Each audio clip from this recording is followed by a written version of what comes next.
Welcome to the Texas State Capitol. This is a busy place, filled with people always on the go, fighting for a seat at the table. So it can be easy to walk past and forget the trailblazers. They kind of get written out of history. Amanda Stridmatter is the lead tour guide at the Capitol. To celebrate Black History Month, she and other guides give the African American Trailblazing Texans tour. It's very important to remember that all of the important points of Texas history, the first exploration, the Texas Revolution, all of these involved African Americans. And that includes the legislature. News of the Emancipation Proclamation came to Texas on June 19, 1865.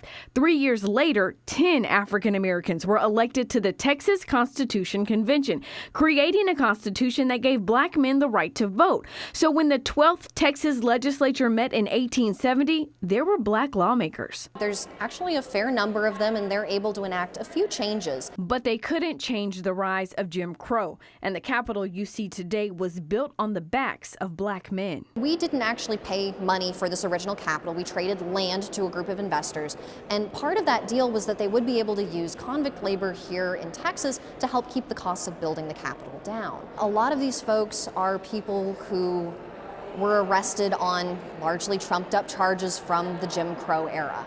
In 1897, Robert Lloyd Smith was the last African American lawmaker until 1966. The great-great-granddaughter of one of the last black legislators of the 1800s became the first black woman elected to the Texas Senate. Barbara Jordan and two black men broke a 69-year drought of no African-American lawmakers in the Lone Star State. 6 years later, the first black women are elected to the Texas House.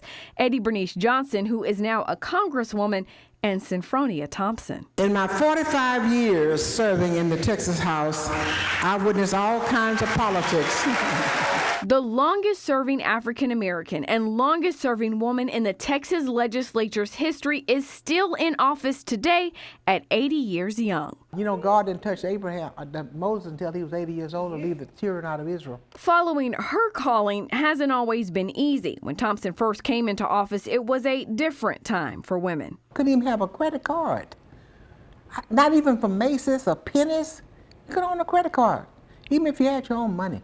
And even in this room, discrimination and misogyny reared their ugly heads. They were not ready for women. When I first got here, there was a colleague who I barely knew who he was. He called me his black mistress, and he thought it was something that was complimentary.